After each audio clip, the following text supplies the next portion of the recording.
हम लोग last class तक देखे थे शिवाजी को। आज हम बात करेंगे शिवाजी के मृत्यु के बाद मराठा साम्राज्य का उत्तराधिकारी।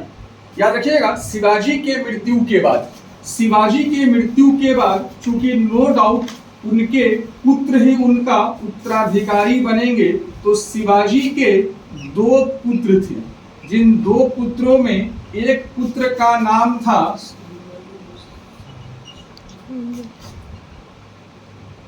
संभाजी और दूसरे पुत्र का नाम था राजा राम।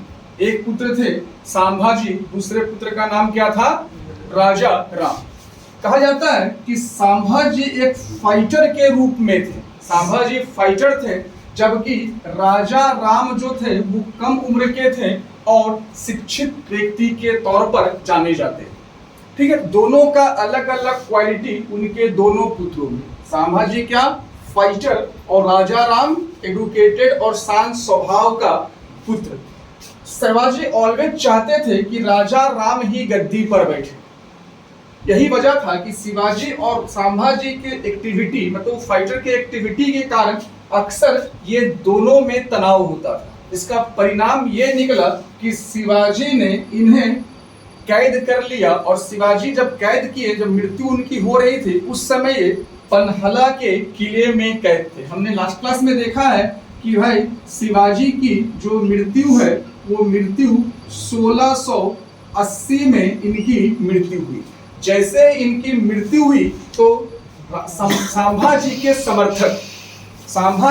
समर्थक ने संभाजी को पन्हला के किले से निकाला। याद रखिएगा, शिवाजी के मृत्यु के समय संभाजी कहाँ कैद थे? पन्हला के किले में कैद थे। लेकिन इनके समर्थक हमीर राव मोहिते ने इन्हें पन्हला के किले से बाहर निकाला और इन्हें मराठा साम्राज्य का उत्तराधिकारी घोषित कर छत्रपति बनाए। मतलब मराठा साम्राज्य में हम पहले भी देख चुके हैं कि शिवाजी में भी कि हम लोग क्या बोलते हैं? छत्रपति शिवाजी, क्योंकि वहां शासक को छत्रपति कहा जाता है। तो अगला शासक हमारा कौन बना है?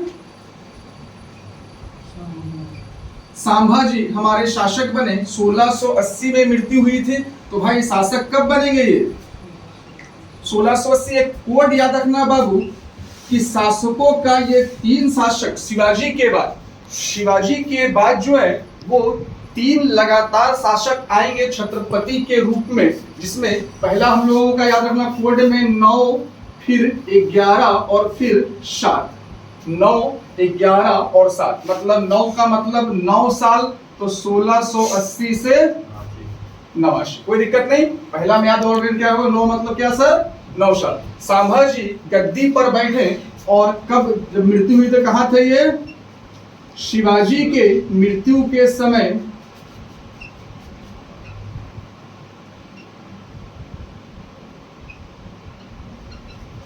पन्हला के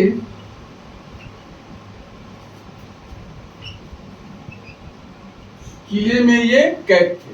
लेकिन जैसे ही इन्हें निकाला गया तो ये गद्दी पर बैठे। गद्दी पर बैठने के बाद अब यहाँ पर एक समस्या आ रहा था कि भाई हमीर राव मोहिते को ही सर्वोपरि बना दिया गया था। मतलब संभाजी का ये सोच था कि भाई अब नेतृत्व का पूरा जिम्मेवारी, हम ये कह सकते हैं नेतृत्व की पूरी जिम्मेवारी जो था वो हमीर राव मोहिते को दे दिया गया, क्योंकि उनके सहयोग से राजा बने, छत्रपति बने। लेकिन अकेले ये भी कितना करे? तो यहाँ पर एक और विद्वान संभाजी ने खोजा कन्नौज के क्षेत्र से। हम जानते हैं जिसे आज हम उज्जैन कहते हैं। आज वर्तमान में हम जानते हैं मध्य प्रदेश में कौन सा क्षेत्र है? उज्जैन। इसी उज्जैन को भारतीय इतिहास का प्राचीन नाम जो है वो कन्नौज कहलाता। क्या कहलाता था?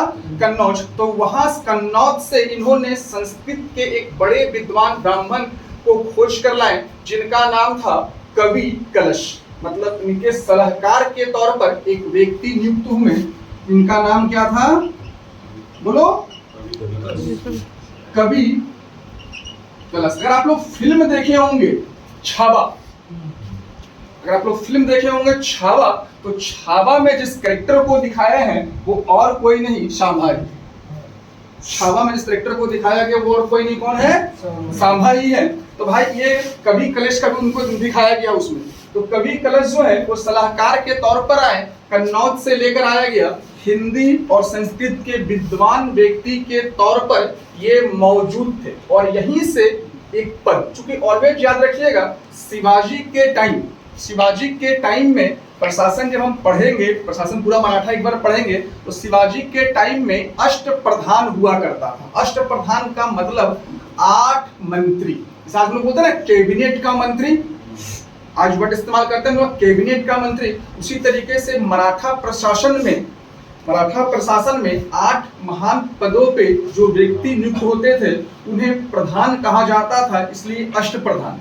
देखो कई बार अष्टप्रधान, अष्टदिग्गज और कौन सा लेट रखा कीजिए, अष्टप्रधान और अष्टदिग्गज और 9 रत्न को लेकर एग्जामिनेशन हॉल में क्वेश्चंस होता है। जैसे अष्टप्रधान की बात हो रही हो तो अष्टप्रधान मतलब 8 मंत्रियों का कैबिनेट, ये शिवाजी के टाइम। अष्टदिग्गज जब बोले तो ये विजयनगर के साम्राज्य में कृष्णदेव राय के काल में अष्टदिग्गज। अष्टप्रधान कहा? शिवाजी में। अष्टदिग्गज कहा? विजयनगर साम्राज्य में कृष्णदेव राय। इसी तरीके से 9 रत्न मतलब 9 लोगों का मंत्रालय, 9 का कैबिनेट मंत्रालय। तो सबसे पहले गुप्त वंश में चंद्रगुप्त द्वितीय के काल में 9 रत्न और फिर मुगल शासक अकबर के काल में 9 रत्न। तो अष्टप्रधान हुआ करता था और अष्टप्रधान में एक पद हुआ करता था पेशवा। पेशवा का मतलब उस समय में प्रधानमंत्री हुआ करता था और इन्होंने जिस पेशवा को बनाया था उनका नाम था नीलोपंत। क्या नाम था? नीलोपंत को इन्होंने पेशवा बनाया था।